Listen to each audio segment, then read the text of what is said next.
good morning, good afternoon, good evening. Welcome Aries. This is going to be your general reading for the 9th to the 15th. You're the first one I'm doing today. I'm going to do these in order, so I'm going to do the cardinal signs first. So that's Aries, Cancer, Capricorn, Libra. Libra's traditional, I'm Libra, so I know how good we are, Aries.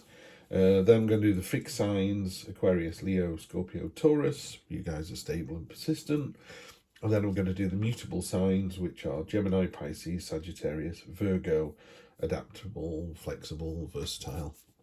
It's the first time I've read anything about these cardinal fixed mutable signs. That's quite interesting. I mean, it's one of the things I'm into tarot for. I think you can dig deeper and deeper and deeper. Anyway, just a couple of things. One, this is a general reading, so take what resonates, leave the rest. I know there's very few people coming to the channel at the moment, so I really, really appreciate you in particular, being here. But I can still only do general reading because I don't know. I mean, personally, I'm Libra, Sun, Moon, and Rising. You could be, Aries, Scorpio, Sagittarius. You could be Aries, Taurus. They're going to be 3 different people right there. So yeah, you have to take what resonates and leave the rest. The other thing is, please do like, share, subscribe. Really makes the channel grow. It's beginning to take off, and from acorns, great oak trees grow and all the rest of it. But I think I put a lot of work into this. I have a full-time job, I have 2 children. So I really appreciate, a thumbs up. I'm kind of like, okay, I can do this now. I mean, for example, this is a wet Sunday morning in the middle of England. My 2 children and wife, she's just taken them to a horse riding lesson. So I've got about 2.5 hours to get all of these done. So I best shut up and crack on, hadn't I? Anyway, Aries, let's see what the week holds. I've already shuffled these off camera. I shuffled them on camera last week, and to be honest, it was just noisy and pointless. So let's get to it. Star, love to see that. That's a really nice opening card. In kind of control and command of your senses, conscious, subconscious, you kind of know what's going on. In a more traditional reading, she's pouring water into a pond and under the earth, and the water on the earth is going into the pond, and it's that fluid cycle of life and that awareness. And a really simple thing for the star card is it's a hope. It's a card of hope and promise. So great looking week so far. Then we cross it with the 6 of Swords, sorry. That's the one where, if I can show you there's some tiny boats at the bottom. So they're just sailing away. They're going away from one situation to another. Pardon me. Usually from the situation they're into a better one. So there's a turbulent sea on one side and a smoother sea on the other. These swords here, these are the kind of your burdens, your worries, and they don't serve you. They're bigger than they should be. They're old and rusty. They're not swords anymore. They're not fit for purpose. Oh, pardon me, it's quite early in the morning here. I'll grab a coffee. Oh, that's better. So it doesn't, what they're saying is they don't really serve you. One of the great things I think this card makes me think about is if you've had a bad day, whether that's at work or with your significant others or just on your own, doesn't really matter. And I don't know, you saw a homeless person, you had £1 in your pocket and you didn't do anything about it. You feel bad at the end of the day, whereas conversely, if you've given somebody some money, or you'd opened the door for someone, or you went, you look nice, or you did a nice job at work, there's lots of things that we can do. What it talks about is these burdens that we have during the day or over the years or whatever, we carry them with us until we decide to put them down. So if you're a lottery winner and you're a miserable, mean-spirited, unpleasant person, you're just still that person with money, because the money won't change you. It gives you more opportunities, but it won't buy you happiness. You literally cannot buy happiness. But anyway, in this reading, let's see what that actually means to you. But the moment, because it's crossing the star, hope, promise, joy, and I would say, make sure you don't carry anything with you that you don't need to. Recent past, lovely stoic King of Swords. Looks terrifying. He's really monolithic. He's looks heartless, and he's not. He's even got a golden polished marble to say, no, I'm not. He's planted his sword in the ground so rigidly. It's like it's my way or the highway. The good energy about this is usually that is the right way. So if someone says we're doing it this way, whether you like it or not, and you do it that way, it's actually better. Oh, some really lovely energy here, really positive energy. You got two major arcana and two fairly significant minor arcana cards. The Emperor's all about control and order and putting things in place. I mean, this is probably the minor arcana version of this, you know. So I think next week, whether it's a love reading or a career reading or money, it's about, you know, getting things in place, getting stuff done. Subconscious, what's going away. Oh wow, in the subconscious card you have the subconscious card, High Priestess. She's sat on a crescent moon. She's got this key to untold unlocked knowledge and potential around her neck, and it is very much that card. You know, what we know compared to what we don't know is minuscule. You know, the most learned people in the world, you know, Stephen Hawking or something, in postulating all these theories about the universe, there's still so much he couldn't know, couldn't work out. I mean, the background on this graphic is the Mariana Trench. There's a spot varnish on all the major arcana cards. So that spot varnish there, that's a topographical map of the Mariana Trench, which is 7 miles deep on to the Earth's core. Not the Earth's core, but 7 miles down. Of course, we couldn't go there for a very long time. And nothing could possibly live down there, could it? Because it's so far down. Of course, we get a submarine down there with a camera, and there are things living down there that no one's ever seen before. So, you know, I think this is a great card of possibilities. You know, when you go, I can't do this, this is the card that goes, I think you can. You know, you don't know. You don't know till you know. The head of the matter is, you're a little bit concerned. There's a cloak and dagger. There's a little bit of deceit going on there. Sometimes the Seven of Swords can mean being strategic about something. You could... here's a really simple way to put it. In World War II, there were spies. There were British spies who were fantastic and brave and courageous and put their lives on the line and saved the world, and weren't they superheroes? And then there were German spies who were nasty, mean, deceitful, evil, horrible people. Now, the German version of that story is the exact opposite of the British version of that story. You know, it's just your point of view. So it's interesting that that's popped in, actually. So I always read this card. I never know if that's talking about you or about a situation you know about. What it does say quite clearly, though, is, you know, the biggest dagger of all is reserved for the traitor, is reserved for the rat. I'm not going to tell people how to live their lives, and the tarot certainly doesn't do that. But, you know, we're talking about when you go to bed and put your head on the pillow at night, if you've done something deceitful and dishonest, and you've got a job promotion because you did the dirty on somebody else rather than getting the job promotion on your own ability. It's that kind of thing. Did you get your new partner because you told them that the other person wasn't very nice? So you know, you're making stuff up. So Mark Twain always said, you know, always tell the truth. You don't have to remember anything. I always try and take the higher ground. I don't always do it. You know, I'm human. I fail as often as I try, I think. And I put my head on the pillow and I feel quite bad about myself. So I would say in this situation, listen to your kind of gut, listen to your inner voice, you know, and think about the subconscious is a very good, what's the word I'm looking for? It's a very good signpost. You know, you have a dream about something, it's your brain trying to tell you something, yeah? It's trying to tell you something. So I'd listen to that this week. But yeah, order and controls is the order of the day. And be careful of these two cards. We'll get some clarity in a minute. Great card to find yourself there. Yeah, 10 of Cups. From the Ace to the 10 is the completion of a cycle. So you come to the end of something. All those swords you've actually turned into a beautiful wreath for the bottom of the bouquet there. This is hopes and dreams coming true. It's the wish card. You got two wish cards here, the Star and the 10 of Cups. And, you know, dreams do come true, but you have to, you know, what's the word? You have to nurture them. You have to do something about it. You know, a friend of mine always wanted to go to Hong Kong, but bought a house instead, and now lives in a lovely house. And they still regret going to Hong Kong. And I'm thinking, well, you could have spent all the money on a ticket, because I'm quite old, and back in the day, flying to Hong Kong was a lot of money, you know. And he just didn't do it. But I think he wasn't supposed to do it. So let's have a look.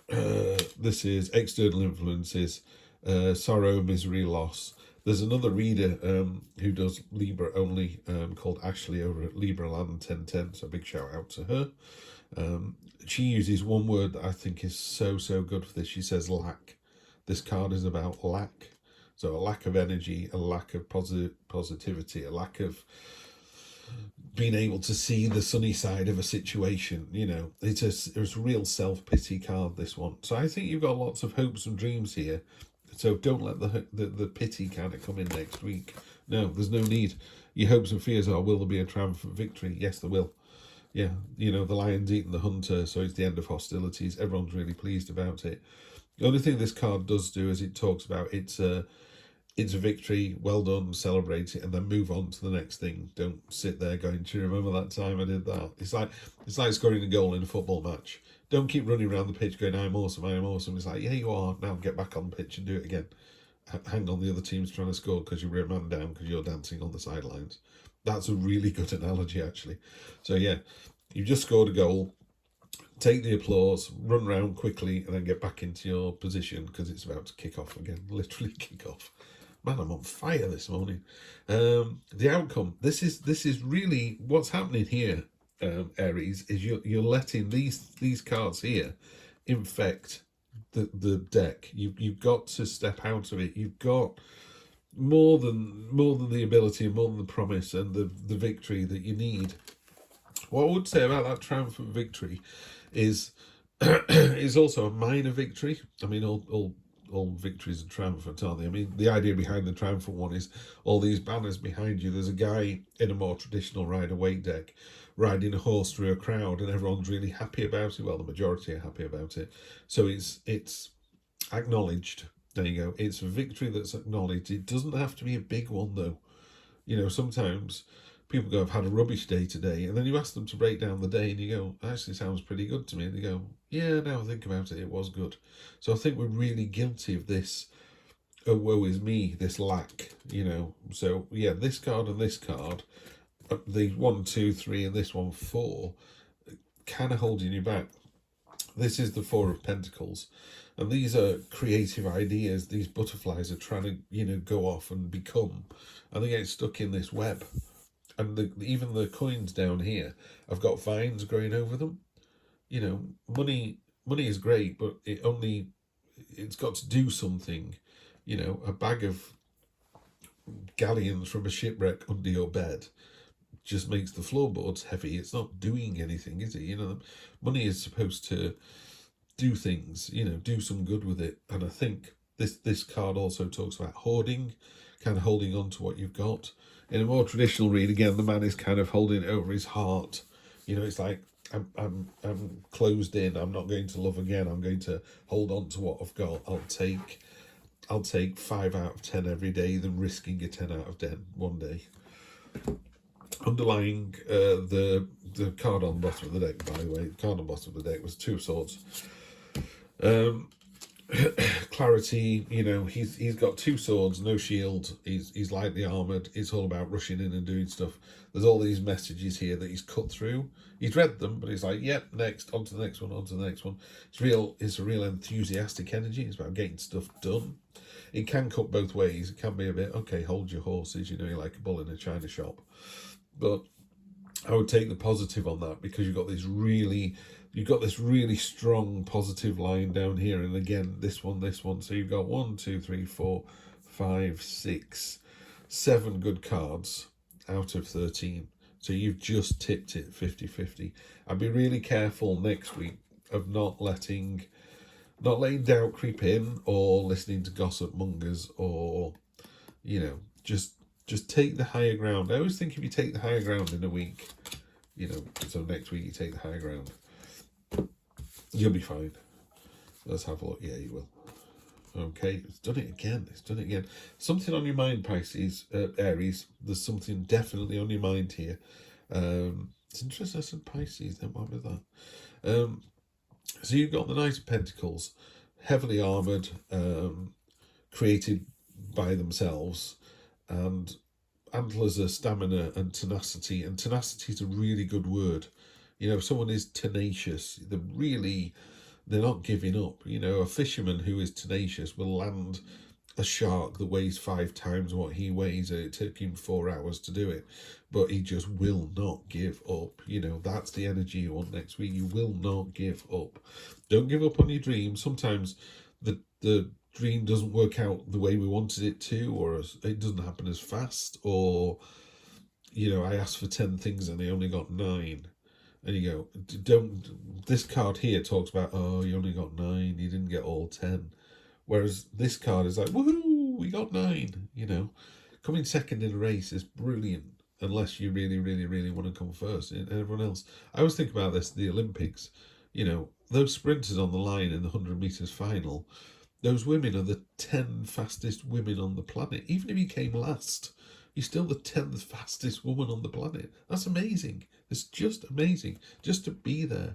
And you can see it on some people's faces. Some people are so overjoyed about being at the Olympics that, you know, they're still going to run the socks off because that's what they've trained 4 years for. But just to be there, and I think that's very important, Aries. I think you need to be there in this week. You know, you need to invest a bit of time in yourself. This one is the Six of Pentacles. This is a card of imbalance. So these 3 pentacles here are beautiful and shiny, and the 3 down here covered in vines, very similar to the 4. And it's warning you to, you know, make sure everything's attended to. You know, we need a healthy mind, we need a healthy body, we need to look after other people so that they can look after us. You need to look after yourself first, obviously, because if you've got the energy to do it, then you can share that energy.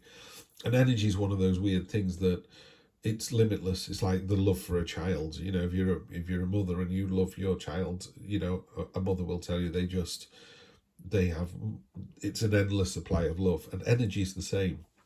If you've got a positive energy next week, Aries, it just builds. And if you can't contain this good energy so more, it just flows into somebody else. It just gets better and better and better. And again, this card here, the 5 of Swords,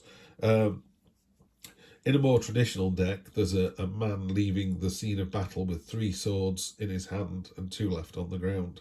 In this deck, it reads more that this sword here is draining the energy out of these other 4, and their flowers are growing, whereas theirs are withering. And I always think in this card, are you this big gold sword at the front that's taking energy from other people, or are you unfortunately one of these 4 swords at the back that's having your energy taken away?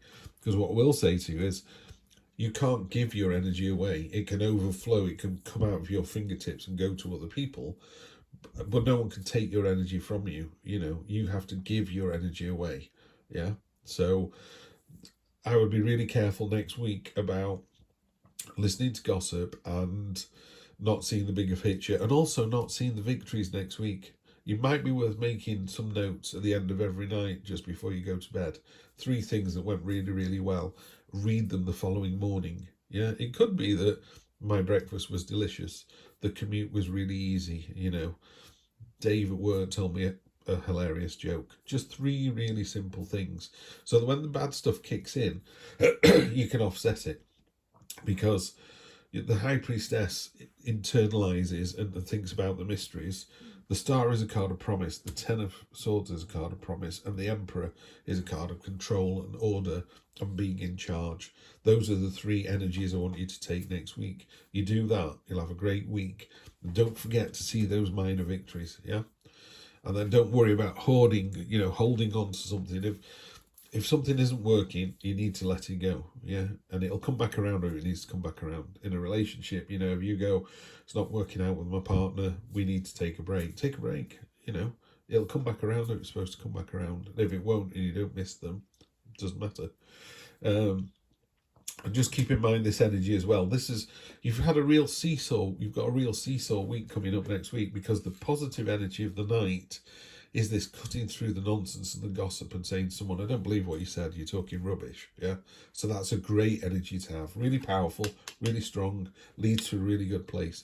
But the downside of this night is it can be a bit speedboat on a pond, you know. It's having a great time and all the other boats are getting pushed around, you know. So you got to make sure that you're using the positive energy of the night next week. You've got this real seesaw, Aries, I'm not going to lie, real seesaw.